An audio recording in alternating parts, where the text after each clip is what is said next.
Okay, so moving on from civil society, we're going to talk about political culture a little bit. So, political culture is the collective attitudes, values, and beliefs of the citizens and the norms of behavior in the political system. It sets the expectations about who exercises power to establish a balance between social order and individual liberty. So we can ask questions like, what role do citizens expect to play in the selection of government officials? Do they expect to vote on these officials? What individual freedoms and liberties do citizens expect to have protected by the government, such as the freedom of the press and freedom of assembly? What role do citizens think they should be able to play and influence governmental policy? Can they question the executive? Can they vote on this policy? How limited should the powers of the government be? Should they have judicial review? Can they allow multiple religious groups within the country? Should the government do this or that, in summary? So what influences political culture? A lot of factors influence political cultures, from population values and beliefs, like the culture itself of the population, the role of the government, the rights of the individual, the extent and the role of citizens in controlling government policy making. So we can see geography play an influence here. So for example, Mexico's geographic location is a bridge between North and South America, and that has influenced its political and economic relationships with the United States and global powers. Its diverse geography within the country includes rugged mountains and expansive deserts and tropical forests. They have a pretty diverse geographic landscape, and that can impact resource distribution, which impacts economic development. And this is I believe, a spider monkey, in a native spider monkey in Mexico, which I thought was cool. Mexico has also urbanized very rapidly, and today 75% of all Mexicans live in urban centers, and these urban centers are dominated in the northern regions. The south is pretty rural, pretty sparse. We also see religious traditions promote political culture. So in Iran particularly, we see a lot of religious influence on political culture. And that's shaped obviously by the guardianship of Islam. Religious oversight of the government ensures Iran is a Islamic theocracy, even with the direct election of government officials. So yes, the people can vote for the president of Iran, but it has to fall within the rules and bodies of Islam. History can also influence political culture. They may have events in the past that they don't want to repeat again. So its historical connections with various regions around the world through colonization has created global engagement and multiculturalism in the UK political culture. The UK used to be the dominating military and political force in the world, with colonies all over the world. So this creates a sense of communication with these countries like India and the United States and with Africa. It also promotes multiculturalism in the UK as well, as they've been exposed to these various global cultures. Other influences include in Nigeria, a political culture that's been shaped by history connected to British colonialism. So we just talked about that. British colonial rulers divided powers between the diverse ethno-religious groups in Nigeria. So there's tons and hundreds of religious groups and ethnic groups in Nigeria, and British rulers kind of all brought them into the same country, and they also divided powers, not equally, between them as well. And this created a lot of tension that still exists today within the country, and the government of Nigeria still addresses these tensions.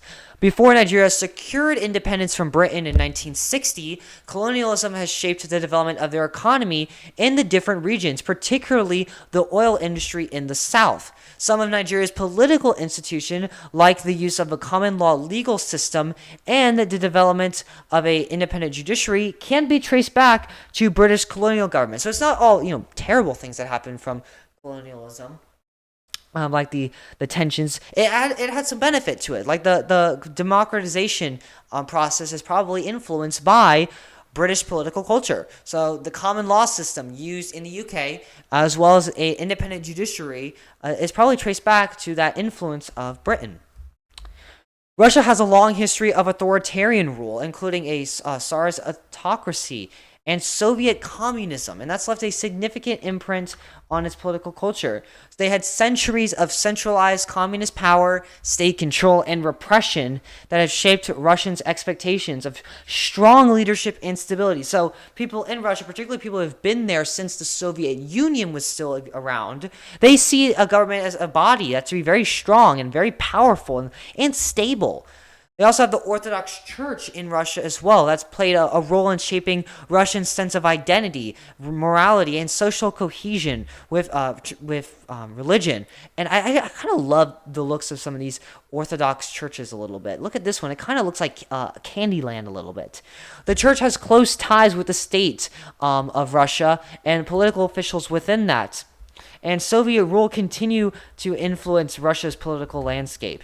Economic instability and corruption have fueled public disillusionment, and this has made the public a little upset, and they have longed for strong leadership and state intervention in the economy. They believe that the state, with its strong power, can fix the economy a little bit. Russia's political culture often emphasizes pride, sovereignty, and defense of the motherland. Historical narratives such as various triumphs and sacrifices and external threats that they've taken care of contribute to a sense of collective identity and unity among Russians. In China, we see a traditional Chinese political culture that has emphasized concepts such as Confucianism, filial piety, hierarchical social order like legalism, and the mandate of heaven, which continues to influence the contemporary Chinese society. If you take in AP World History, you've probably learned of these things. These functions still exist to an extent in Chinese culture today. Since the establishment of the People's Republic of China in 1949, the Communist Party is the dominating organization in the country's politics. Overall, in the political culture, we see a promotion of collectivism, which is a promotion of groups, not individuals. We see obedience to the state, as well as state control. They had a very long history of centralized and strong governance, characterized by authoritarian rulers and bureaucratic control. The Communist Party promotes a narrative to national rejuvenation and the Chinese dream, as it said, appealing to a sense of collective, which is group, identity, and historical grievances.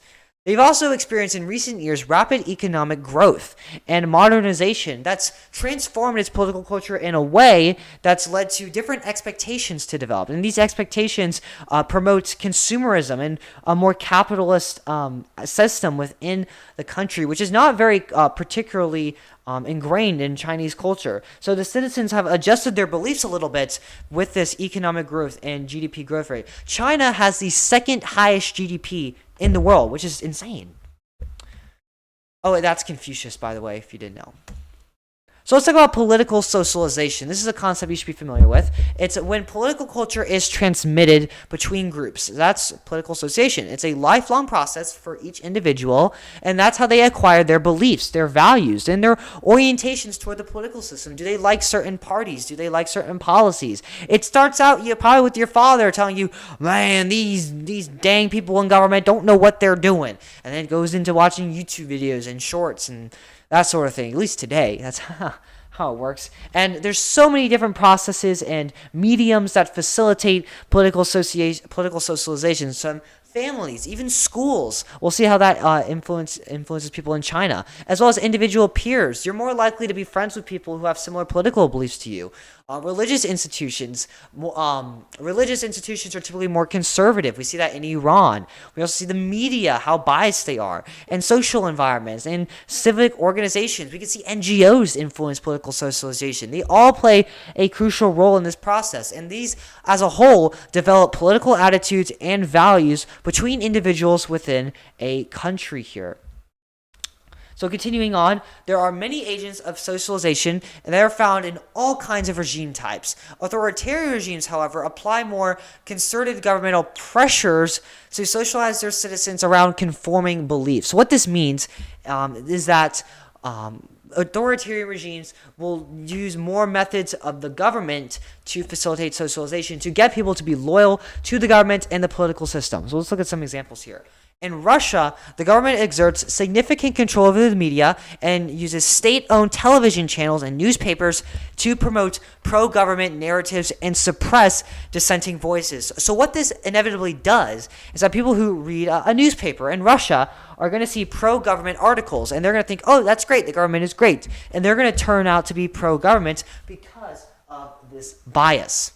China's education system and state-controlled media promote adherence to communism ideologies, loyalty to the Chinese Communist Party, and obedience to their authority. We can see this with textbooks, classroom instruction, and propaganda campaigns that emphasize the party's role in leading China to prosperity and rejuvenation. Basically, say the Communist Party is so cool, you should support it.